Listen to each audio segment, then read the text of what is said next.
اور جب اس سے بڑے بھائی نے پوچھنے کی کوشش کی تو وہ بالکل چپ سا ہو گیا۔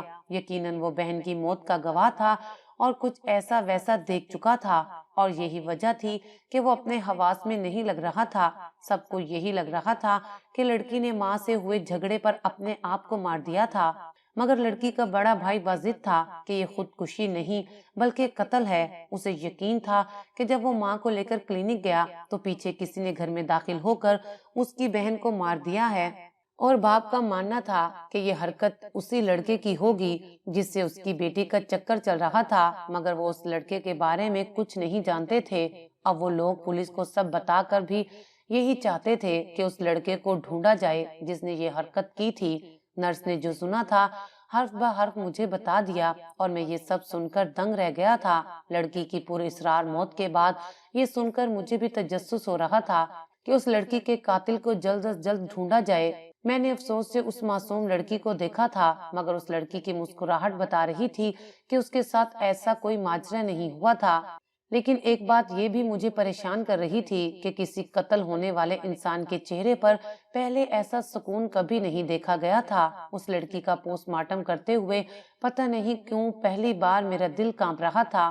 میں اب اس بات کو بھی سمجھ رہا تھا کہ جس گھر میں کسی معصوم لڑکی کی اچانک موت واقع ہو جائے تو شاید ہر گھر والے ایسے ہی موت کے اصل وجہ جاننے کی کوشش کرتے ہیں۔ میں نے کانپتے ہاتھوں سے پوسٹ مارٹم کرنے کے لیے ابھی لڑکی کو آدھا کاٹا ہی تھا کہ میرے ہاتھ مزید حرکت کرنے سے انکاری ہو گئے تھے، کیونکہ اس لڑکی کے جسم سے خون بہنے لگا تھا، اور میں نے جتنی کوشش کی خون نہیں رکا تھا۔ مجھے یہ سب دیکھ کر جھٹکا لگا تھا، کیونکہ کسی بھی انسان کے جسم سے خون کا مسلسل جاری رہنا صرف دو صورتوں میں ممکن ہوتا تھا، یا تو وہ انسان زندہ ہو تب ایسا ہوتا ہے، یا پھر وہ شہید ہو تب ایسا ہوتا ہے کہ خون جاری رہتا ہے، رکتا نہیں ہے۔ میں اس لڑکی کو چیک کر چکا تھا، وہ سچ میں مر چکی تھی۔ کیا یہ لڑکی شہیدہ تھی؟ اس لڑکی کی زندگی کے بارے میں جان کر تو میں کوئی اندازہ نہیں لگا پا رہا تھا، کیونکہ وہ لڑکی حافظ قرآن تو تھی، لیکن اس نے ایک غیر محرم مرد کے ساتھ محبت کا رشتہ قائم کیا ہوا تھا اور اس سے رابطے میں تھی۔ ناحق قتل ہونے والے انسان کو ایک حد تک شہید کہا جا سکتا ہے، مگر ایسا نہیں کہ اس کے گناہ نظر انداز کر دیے جائیں۔ میرا دماغ اب واقعی الجھ چکا تھا کہ آخر یہ کیا واقعہ تھا، اور لڑکی کے چہرے کے مسکراتے ہوئے تاثرات اور اب اس کا خون جاری ہو جانا ایک ہی طرف اشارہ کر رہا تھا کہ وہ شہید ہوئی ہے۔ زندگی میں پہلی بار میں کسی وجود کا پوسٹ مارٹم کرتے ہوئے ایسے گھبراہٹ کا شکار ہوا تھا۔ میں فوری پیچھے ہو گیا اور مزید اس لڑکی کے وجود کو کاٹنے سے انکار کر دیا۔ میں نے پولیس کو اور لڑکی کے گھر والوں کو بھی معذرت کر لی اور انہیں بتایا کہ لڑکی کا خون نہیں رک رہا، اور اگر میں نے اپنا کام جاری رکھا تو مجھے خوف ہے کہ ڈیڈ باڈی کو کوئی نقصان نہ پہنچے۔ لڑکی کا باپ اور بھائی بری طرح گھبرا گئے تھے، وہ معاملے کی گہرائی تک پہنچنا چاہتے تھے۔ پھر میں نے انہیں سمجھایا کہ اب اپنی لڑکی کی ڈیڈ باڈی کو اذیت دینے کی بجائے اپنے چھوٹے بیٹے سے اصل ماجرا جاننے کی کوشش کریں۔ میں انہیں مشورہ دے کر اپنے کمرے میں پہنچا اور سر پکڑ کر بیٹھ گیا۔ مجھے بار بار فکر ستا رہی تھی کہ آخر اس معصوم لڑکی کے ساتھ کیا ہوا تھا کہ وہ یوں موت کے منہ میں چلی گئی تھی۔ آج اتنے عرصے بعد پہلی بار میرے اندر کا جاسوس جا گیا تھا۔ میں ہمیشہ سے ایک پولیس افسر بننا چاہتا تھا، اور اپنے شوق کی وجہ سے ہی میں ہر چیز کو گہرائی تک دیکھنے کا شوق رکھتا تھا، مگر پھر مجھے اپنا شوق دبانا پڑا تھا اور میں سرجن ڈاکٹر بن گیا تھا۔ میرا تعلق ایک ایسے گھرانے سے تھا جہاں سب پڑھے لکھے لوگ تھے۔ میرے دادا کا خواب تھا کہ میرے ابو ڈاکٹر بنتے، مگر میرے ابو کو پروفیسر بننے کا شوق تھا، اور میرے دادا اپنا خواب لیے قبر میں جا سوئے۔ جب میں پیدا ہوا تو میرے باپ کے دل میں بھی یہی بات آئی کہ وہ مجھے ڈاکٹر بنائیں گے۔ میں اپنے گھر میں سب سے بڑا تھا، اس لیے میرے باپ نے اپنا شوق مجھ پر پورا کیا تھا۔ میں نے دادا کی خواہش سنی تو خوب محنت کرنے لگا تھا تاکہ میں ڈاکٹر بن سکوں۔ میری محنت رنگ لائی تھی اور میں ڈاکٹر بن گیا تھا، مگر میرے ابو نے ایک بار پھر سے فرمائش کر دی کہ مجھے مزید پڑھ کر سرجن بن جانا چاہیے۔ میں نے اس فرمائش پر بھی سر جھکا دیا تھا۔ ڈاکٹر بن جانے کے بعد سرجن بننے سے انکار کرنا تو ویسے بھی بے وقوفی ہوتی، لیکن اس روز لڑکی کی ڈیڈ باڈی کا پوسٹ مارٹم کرتے کرتے میرے دل میں یہی شوق جاگ گیا کہ میں اس قتل کے پیچھے کی کہانی جان سکوں۔ میں نے وہاں تفتیش کے لیے آئے ایک پولیس والے سے بات کی اور اسے کہا کہ وہ مجھے بھی کیس کی تفصیلات دیتا رہے۔ میری اس پولیس والے سے پہلے بھی اچھی سلام دعا تھی، کیونکہ ہمارے کام کی وجہ سے ہم اکثر ملتے رہتے تھے۔ میں لاشوں کا پوسٹ مارٹم کرتا تھا اور وہ اس کیس کی تفتیش کرتا تھا۔ اس سلسلے میں ہم اکثر ملتے جلتے رہتے تھے۔ اب بھی اس پولیس والے نے مجھے سب بتانے کا کہا اور چلا گیا۔ کچھ دن ایسے ہی گزر گئے اور میں اپنے کام میں مگن ہو گیا، مگر چاہ کر بھی میں وہ واقعہ اپنے دماغ سے نہیں نکال پایا تھا۔ پھر ایک روز اچانک مجھے جب اس پولیس والے نے ساری بات بتائی تو میرے رونگٹے کھڑے ہو گئے تھے۔ میں سوچ بھی نہیں سکتا تھا کہ وہ لڑکی کسی ایسی وجہ سے موت کے منہ میں گئی ہوگی جس کی وجہ سے ہم عام لوگوں کی سوچ بھی نہیں جا سکتی۔ ایک روز میں اپنی ڈیوٹی سے فارغ ہوا تو وہی پولیس والا مجھے ملنے آ گیا۔ میں نے اسے بٹھا کر چائے بنوائی اور حال احوال پوچھنے لگا۔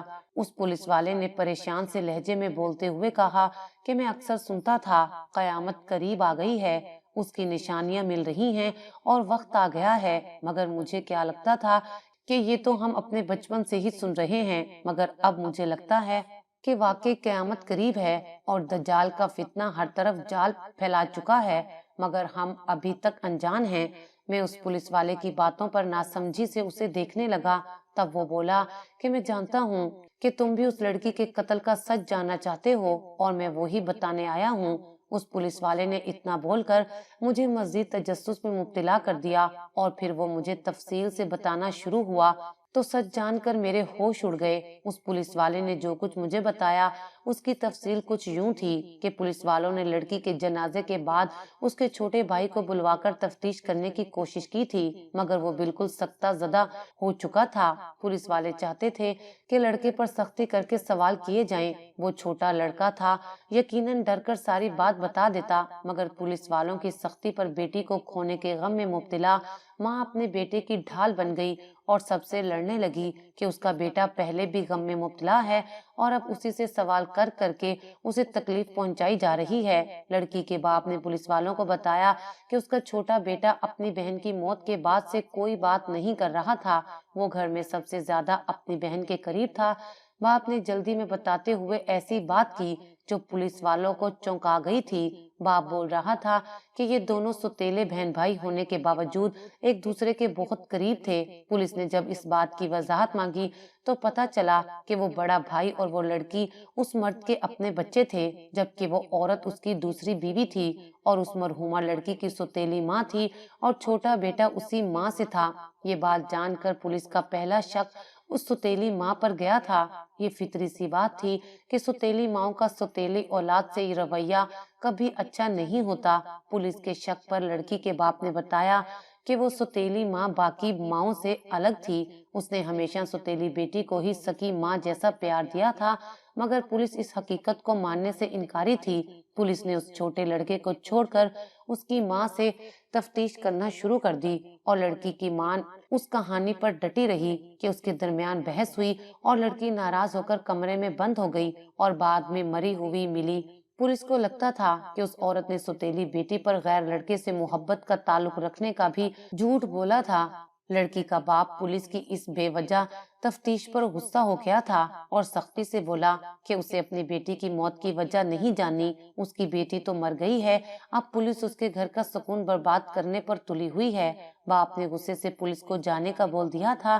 لڑکی کا بڑا بھائی پولیس کی بات سوچنے پر مجبور ہو گیا تھا۔